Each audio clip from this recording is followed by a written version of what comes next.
Ito na. Ito mga kababayan, kakapasok lang. Alam ko matagal na ninyong alam ito.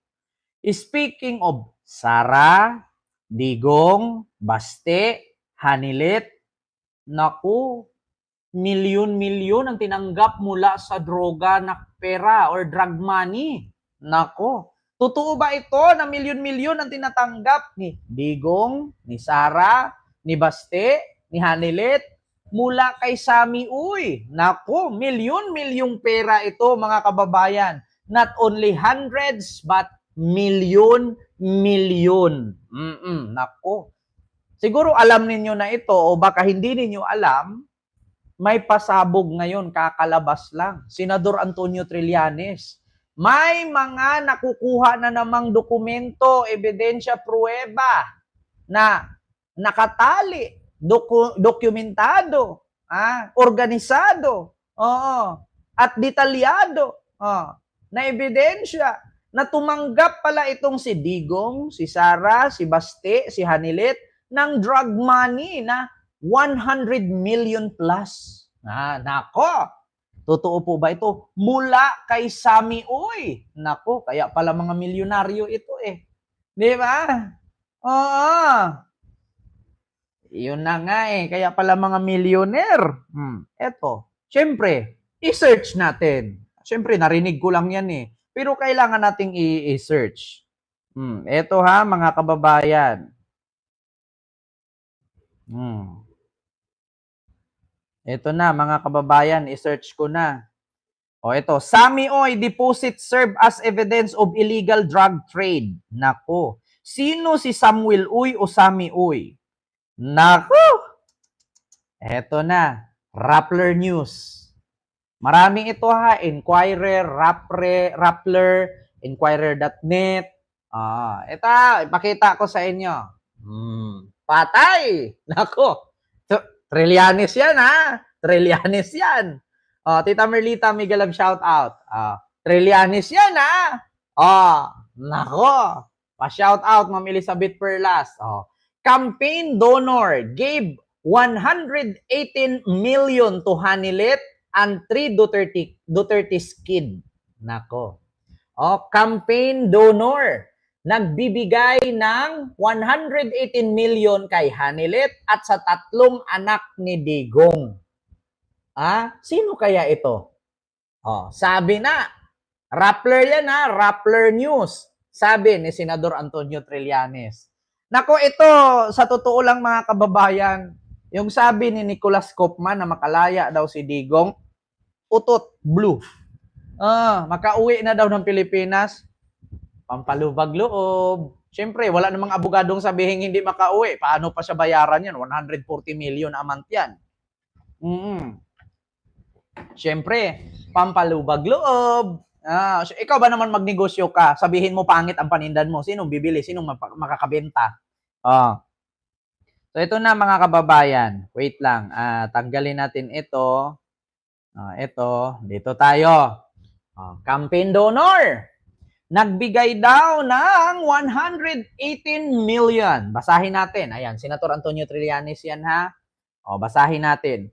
Businessman Samuel Uy allegedly deposited millions of the accounts of Hanilet Avancenia, Davao City Mayor Sara Duterte Carpio, Vice Mayor Paulo Duterte, and Sebastian Duterte from 2011 to 2013, sabi ni Senador Antonio Trillanes. Nako, kanino ba ito nanggaling? Sa businessman daw na si Samuel Uy o Sami Uy.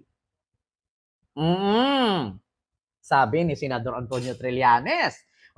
At bukod dyan, mga kababayan, siyempre mahaba-haba itong ano na to, detalyeng ito. Wait lang. Kasi i-check nating mabuti.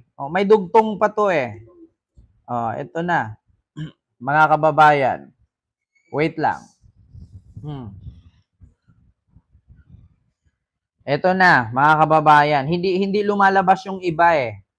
Mga kababayan. So, hanap tayo ng ibang ano. Putragis naman kasi itong ano na to. Umiinit yung tablet. Ba't ganun? Ang init din kasi ng panahon. Ito na, mga kababayan. Bubuksan natin. Inquirer.net naman ito.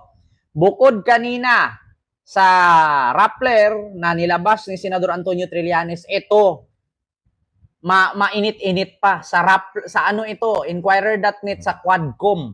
Oo.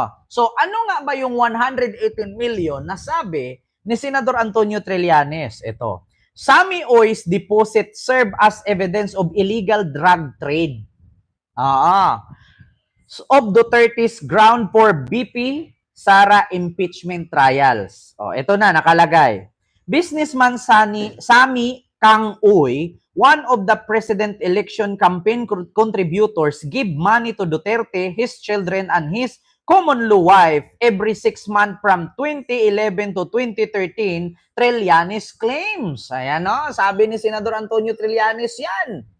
From 2011 to 2013, every 6 months, nagdi-deposit siya ng almost 118 million mula sa droga. In 2017, when Senator Antonio Trillanes IV made a second expose about the alleged 2.2 billion in bank. Naku, 2.2 billion. Mga bilyonaryo nga naman. Kapatid, Motovlogs, may galab shoutout po. Second expose about the alleged 2.2 billion in the bank deposit of Duterte family, he was unaware that one of those who deposited money into this account would later be identified as drug lord. Nako! Narinig niya. Sabi dito, on 2017, kay Senator Antonio Trillanes exposed about the alleged 2.2 billion in bank deposit of Duterte's family. He was unaware that one of those who deposited money into this account would rather be identified as drug lord by confessed Hetman Arturo Las Cañas. Nako, si Arturo Las Cañas pala ang nagsabi na itong nagdonate daw sa 2.2 billion, kasama sa nagdonate ng 2.2 billion sa account ni Duterte ay isang drug lord na si Sammy Uy. Ito, basahin nyo yan, screenshot.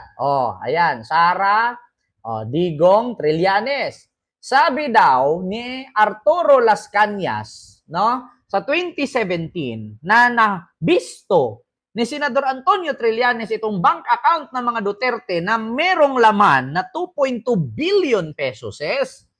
Isa daw sa mga nagde-deposit dito ay identified as drug lord by confessed Hetman Arturo Las Cañas. Nako. Kent, pa-shoutout naman. Mamaya na po, Melissa Giganto, ang shoutout natin. Dito muna tayo sa topic. Ngayon, mga kababayan, totoo po ba? Nako.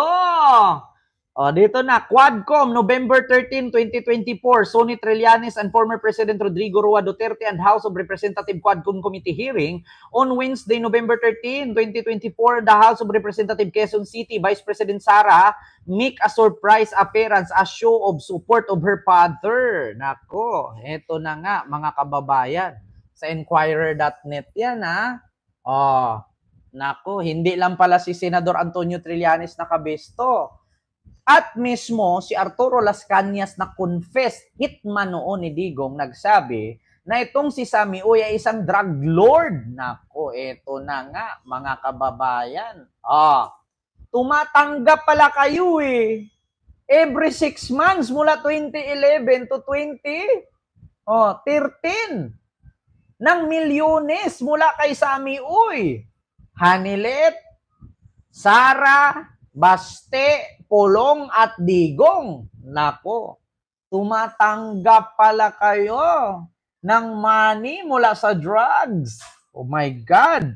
Ito, klarong-klarong evidence. Hindi ito fake news, Sa may mga nagtatanong na fake news ito, tanong nyo kay Senator Antonio Trillanes. Bukas po lagi ang opisina ni Senador Antonio Trillanes. Maskin ako, pwede akong pupunta doon, natanungin ko siya. At mismong interviewin ko siya at sabihin niya kung totoo ba itong sinasabi ko dito. Siya mismo makakapagsabi.